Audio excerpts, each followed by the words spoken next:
But the days have gotten a little shorter.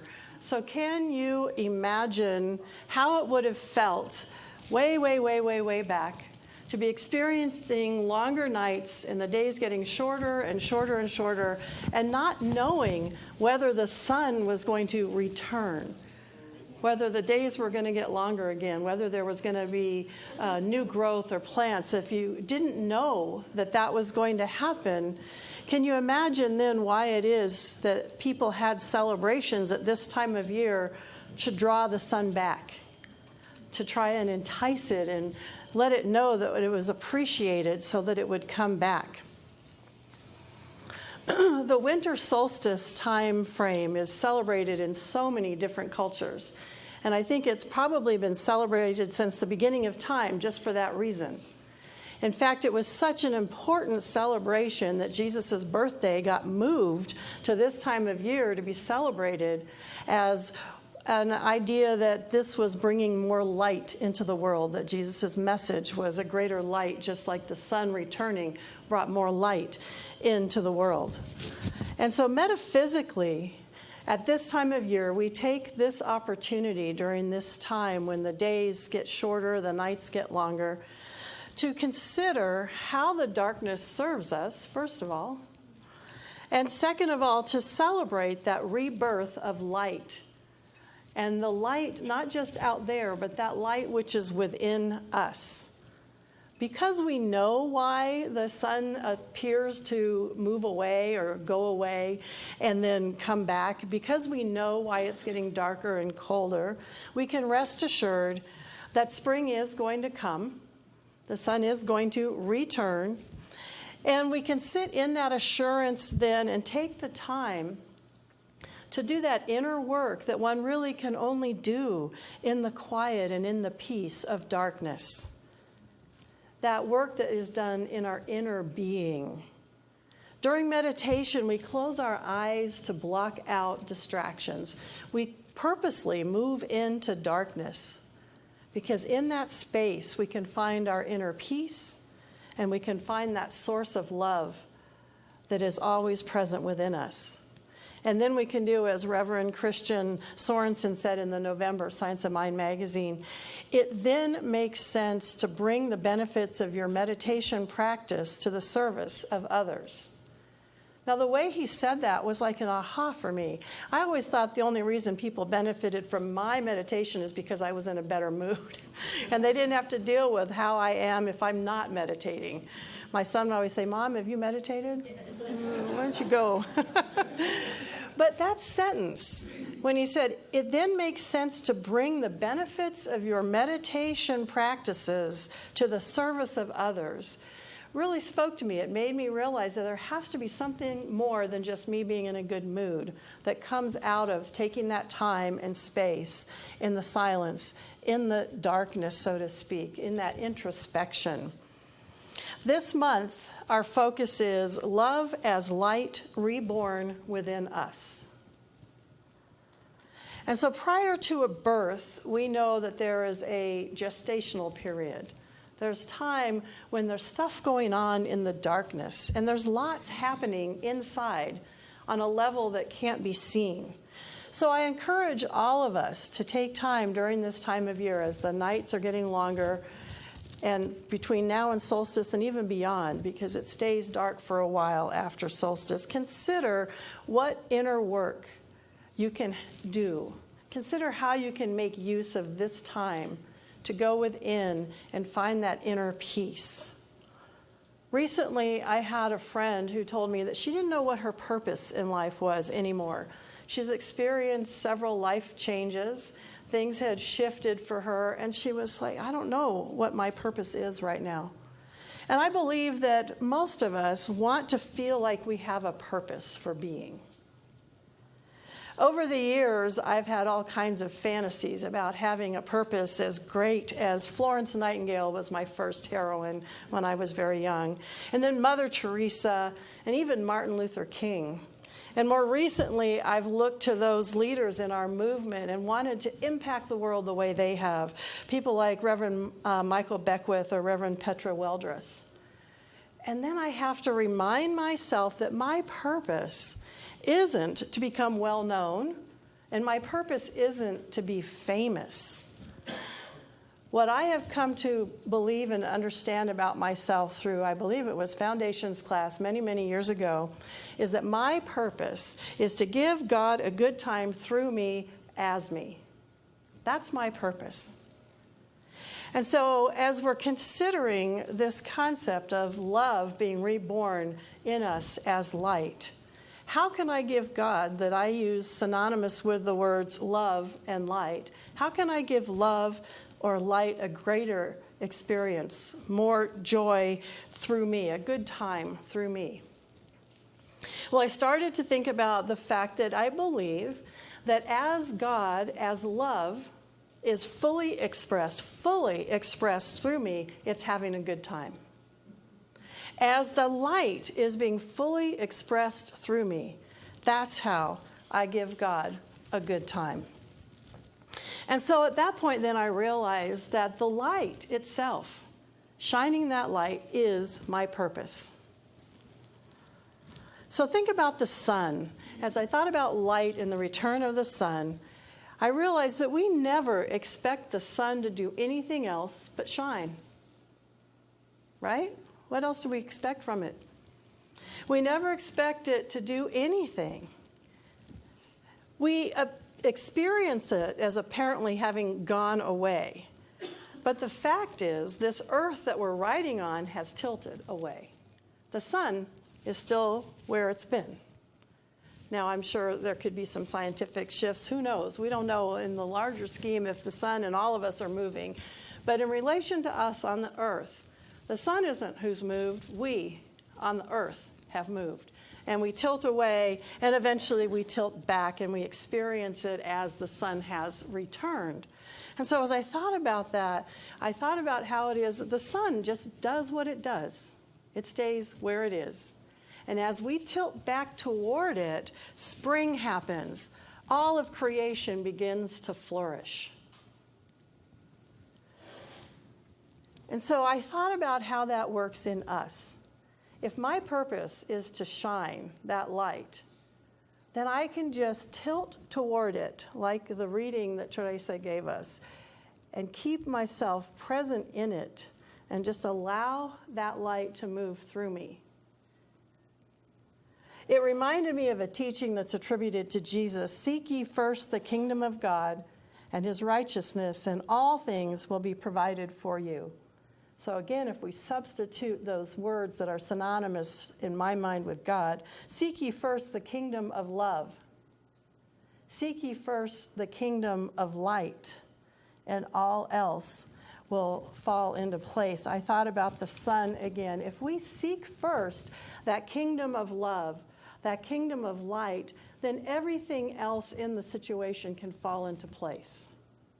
And I realized that I was forgetting that, because we get caught up, I think, in our teaching of we can create our reality. So we're trying to shift everything out here when we really just need to sit in that presence of love and light, allow that to emerge from us, and then everything else falls into place. Much like those angels again in the reading, once they got close enough, once they became one with that light, no more shadows existed in their experience. Our light, then, is our purpose.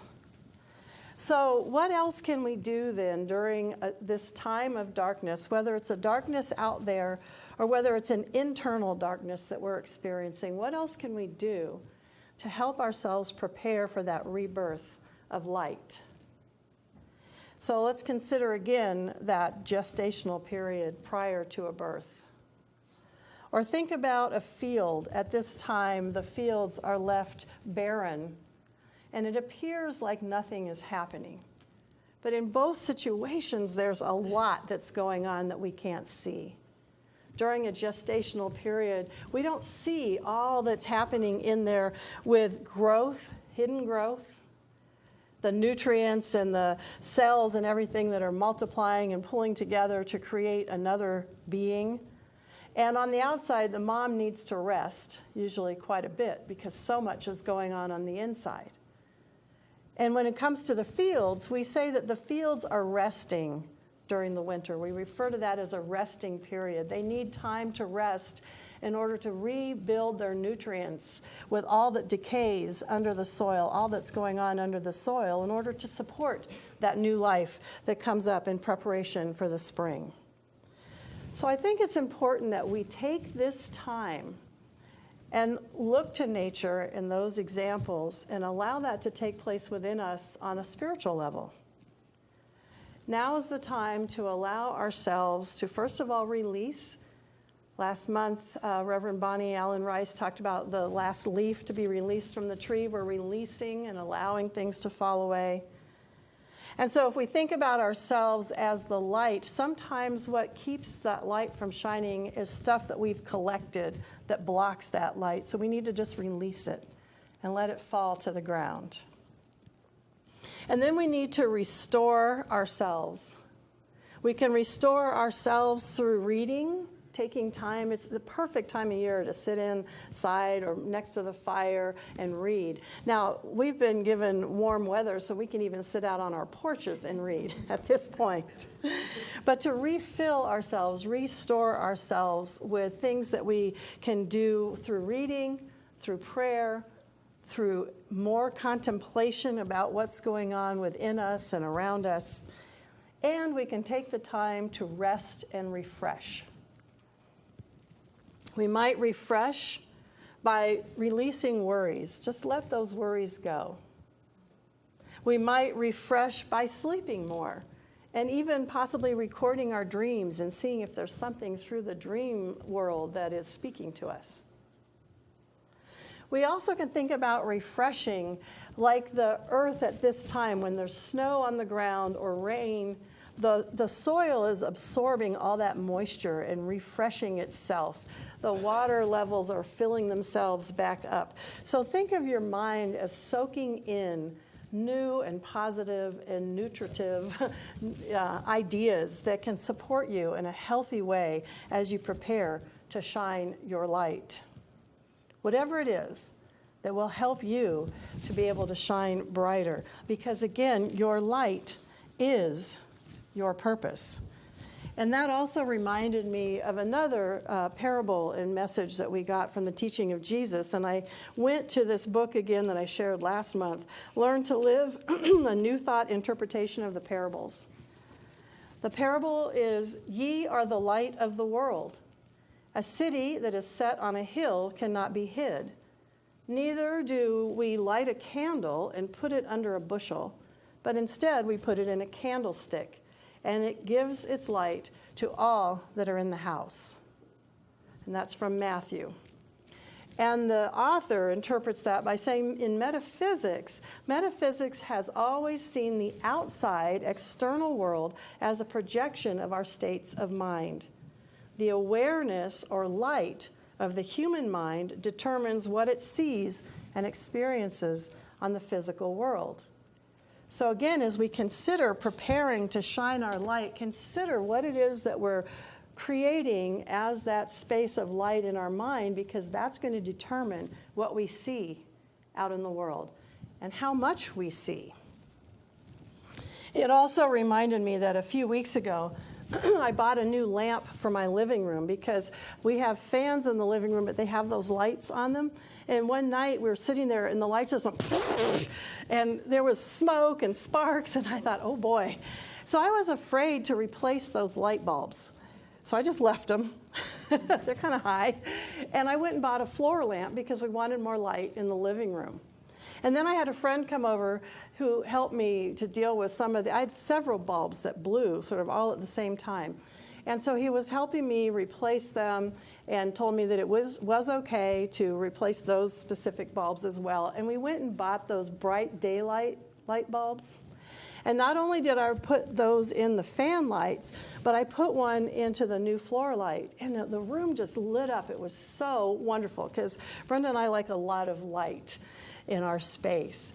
And so what I realized at that time was that the light bulb was the key to how bright any light or lamp is.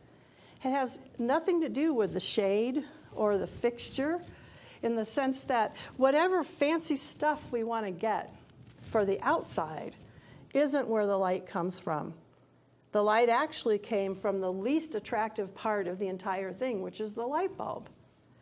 And then it depends on how much wattage that light bulb has and whether you've picked the daylight ones or the soft light ones. And so that really spoke to me again, because I realized that it doesn't matter all the trappings that I might put on. It doesn't matter what I'm wearing. If my light isn't shining from within, then it's not going to be a bright experience. I even thought about the Christmas trees that some of us put up at this time of year. And if we didn't have lights on them, there were all these fancy ornaments, it wouldn't be the same if there wasn't the light on there. And so the bulbs, those light bulbs are key. The inner part of the entire fixture is key to how bright and how much light shines. And so I thought again about love and light within us and that sun that's always present.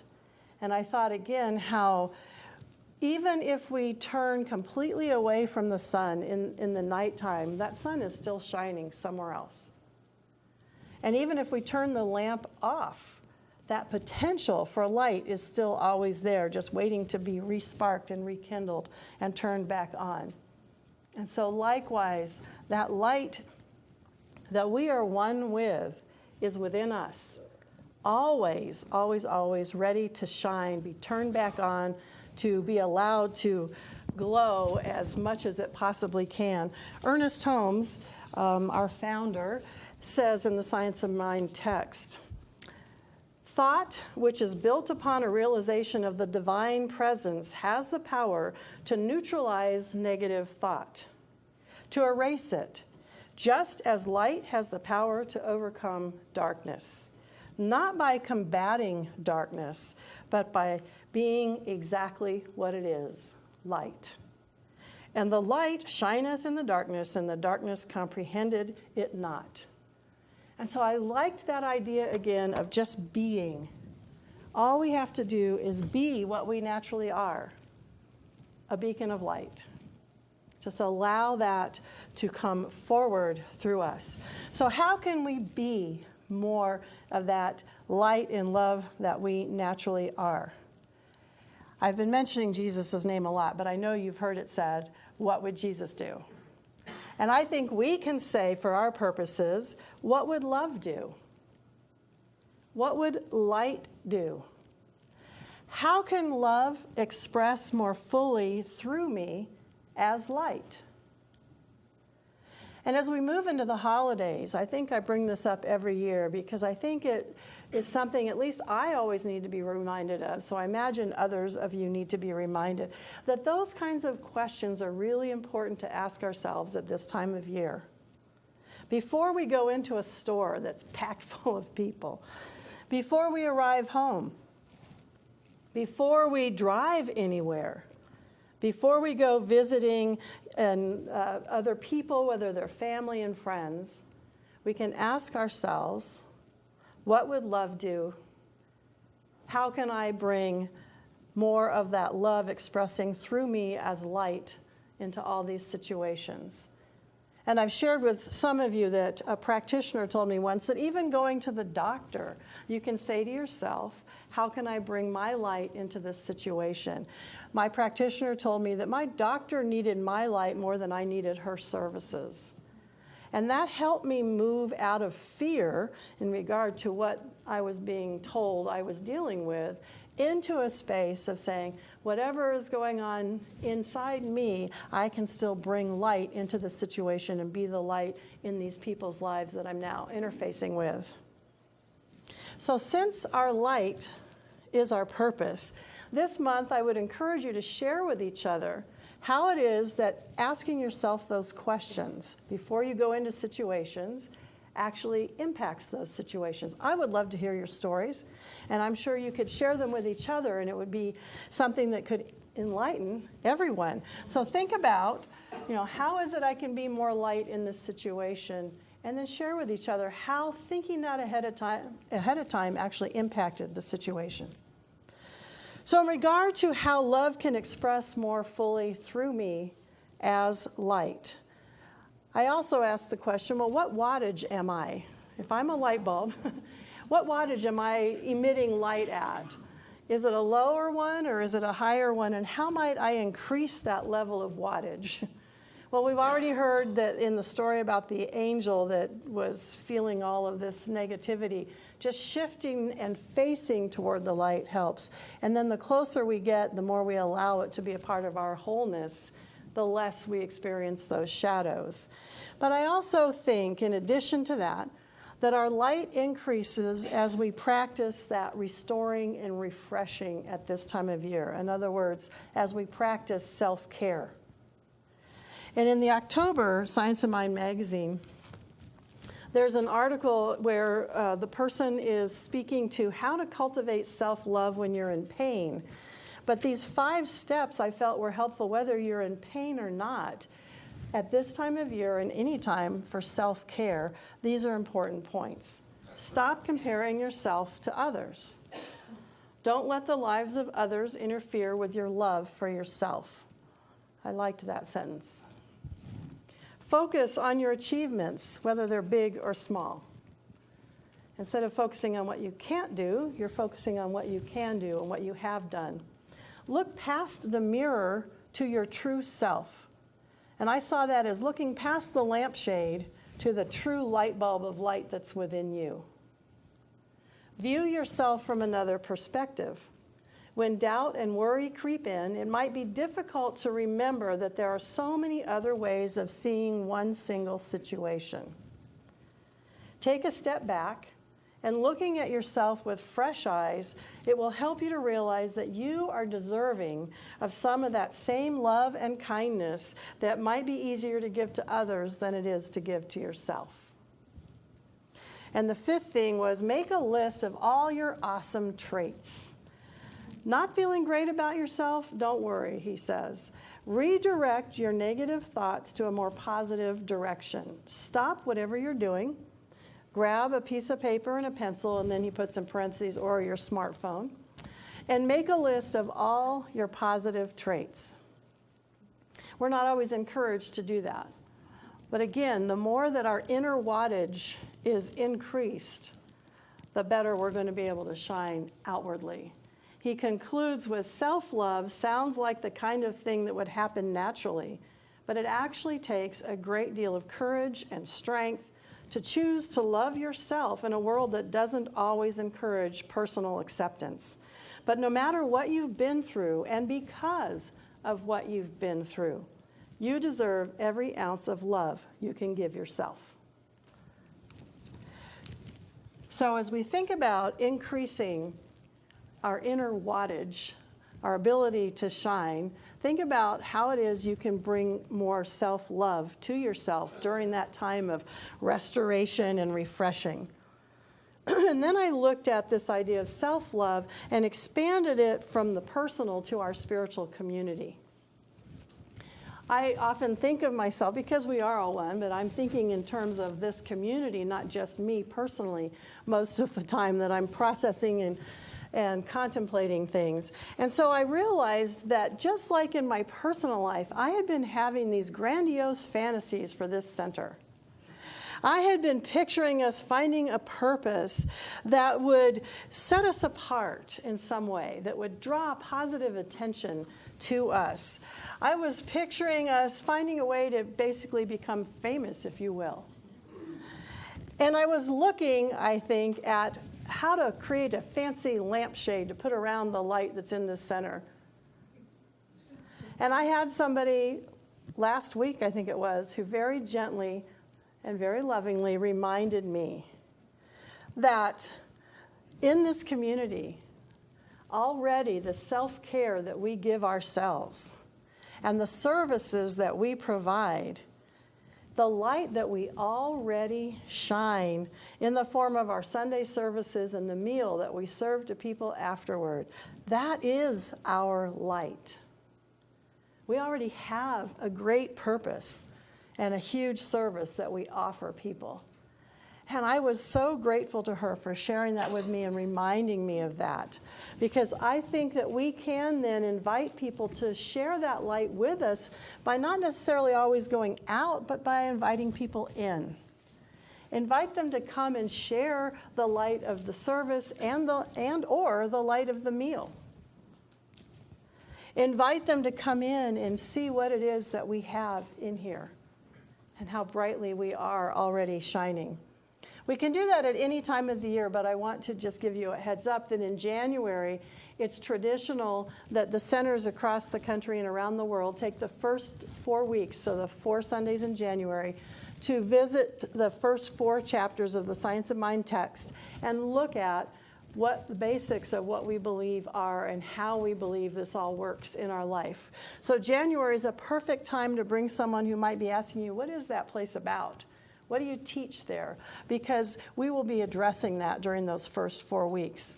But I encourage you before you do that to remember to seek ye first the kingdom of light within you.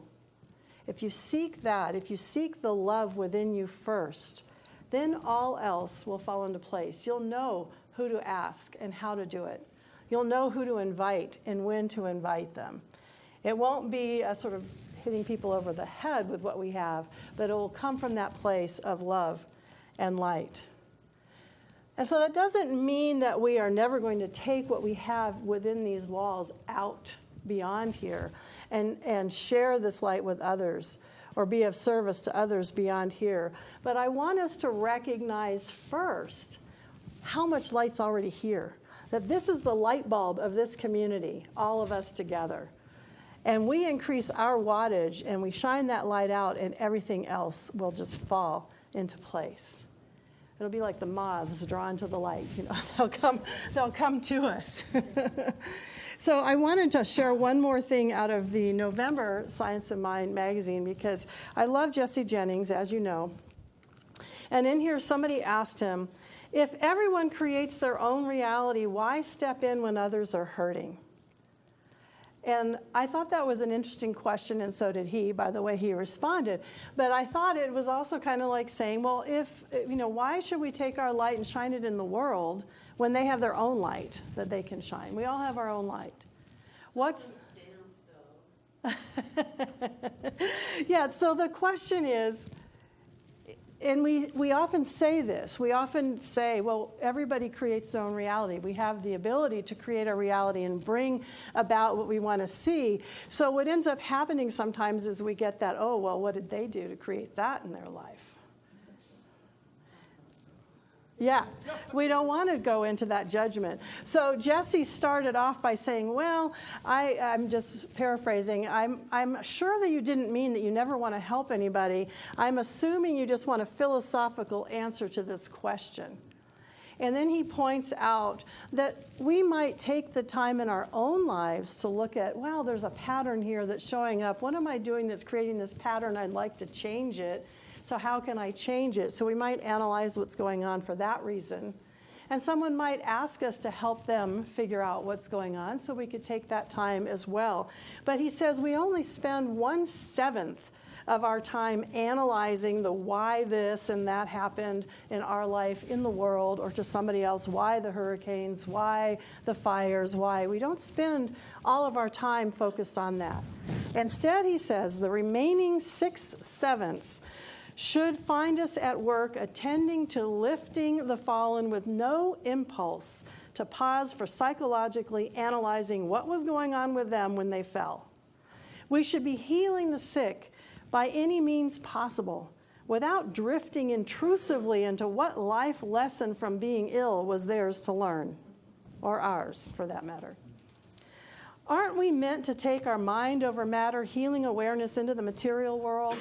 Of course, but as a practice, not as a proclamation. So think about that difference. We practice this for ourselves. We're not, again, proclaiming it or hitting people over the head with it. People do this every day, using their faith to expect the truthful best while helping hands-on with the factual worst. And I loved that sentence. If we think about our light, and we think about taking our light into a situation, we use our faith to expect the truthful best while helping hands-on with whatever factual worst might be showing up. We are all agents of healing, one life, one experience, and one awakening. And on the next page, the next author asks this question: what would love do to fix this? And so again, I thought that was a good question that we could ask at this time as we're considering how it is that love expresses as light through us. What would love do in this situation to fix it, if it needs fixing at all? What would love do? The light, I believe, is our natural state of being. And so we don't want to hide that. We don't want to put it under a bushel. We want to take it out with us, and we want to shine it for each other right here. So as we experience these longer, darker days with less light, let's take that time to release, to restore, to rest, and refresh as you prepare to let love as light be reborn within you. We are the light of the world. We are the light bulbs through which God, light, and love shine out into the world. Therefore, your light is your purpose, and so it is.